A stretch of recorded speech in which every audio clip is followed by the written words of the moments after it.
Hello, I'm Julia, and today we're going to talk about common trap answers on the GMAT Verbal section. Because there are a lot of trap answer styles, depending on the question type, we're going to focus on questions that ask you to weaken the argument in this video. In order to effectively weaken an argument, you'll need to attack the author's assumptions. If you're not familiar with assumptions, I have a couple of videos explaining what they are and how to find them, so feel free to check those out. I'm going to go through each of the common traps you might run into in a weaken the argument question, and then I have an example that has several of them illustrated. Let's proceed. Let's go through the most common trap answers you're likely to encounter in weaken questions. Answers that strengthen the conclusion. These do the opposite of what we're trying to do.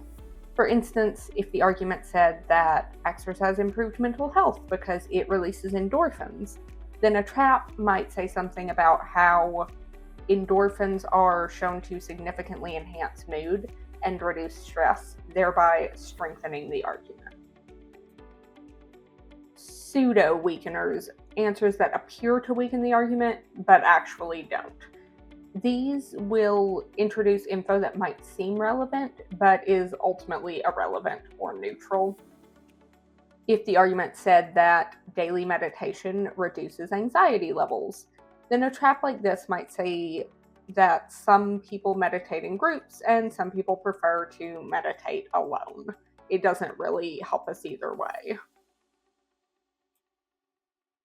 Answers that weaken support for a close but alternative conclusion. These traps attack support for a different conclusion that may appear related but isn't the conclusion we're trying to weaken.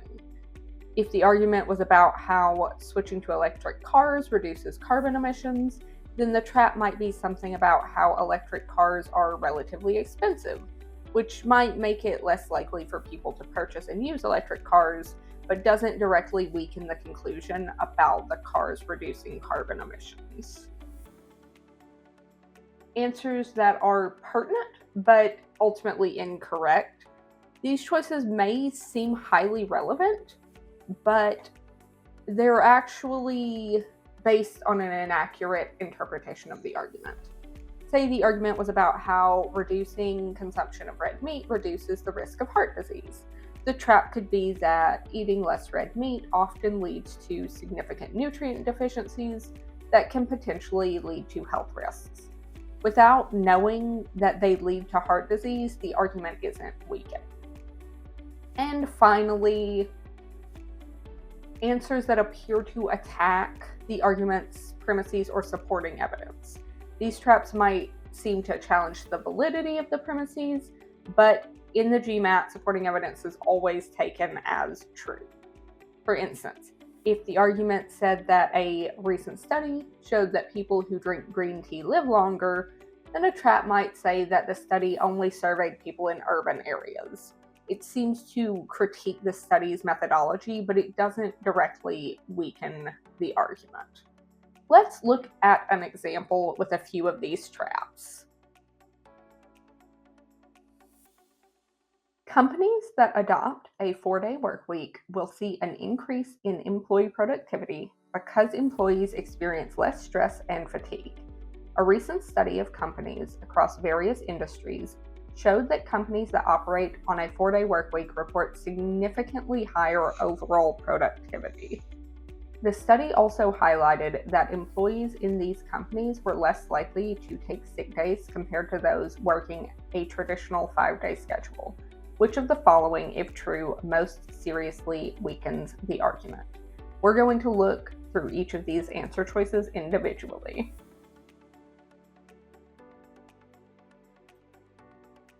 A. Employees in 4-day workweek companies report higher satisfaction levels than those in traditional schedules. If anything, this strengthens the argument by adding that employees self-report higher job satisfaction levels. B. The reduced workweek leads to increased overtime demands, offsetting any gains in employee restfulness. This is pertinent, but it's incorrect. It doesn't directly weaken the argument. Increased overtime demands could be relevant, but they don't necessarily prove that productivity isn't increased in 4-day workweek situations. C. Companies that adopted flexible hour policies reported higher productivity than those with fixed 4-day work weeks. This is a pseudo-weakener. It proposes a different plan, which might be better than the 4-day work week the argument discusses, suggesting flexible hours yield better results, introduces a comparative point, but it does not refute the link between the 4-day work week and productivity. D. Studies suggest that stress and fatigue are not the primary factors affecting employee productivity. This seems to attack the supporting evidence. While questioning whether stress and fatigue are the primary drivers of productivity challenges part of the reasoning, it doesn't directly disprove the main conclusion that productivity increases under a 4-day work week.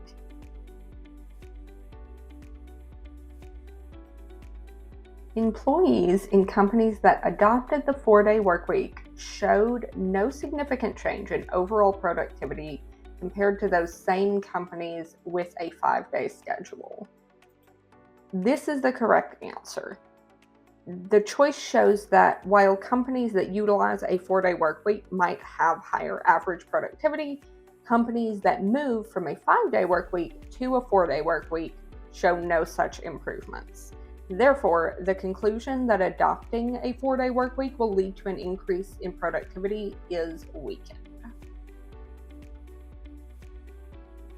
Keep an eye out for these common traps, and you can reduce your likelihood of falling for an incorrect answer and boost your GMAT Verbal score. See you next time.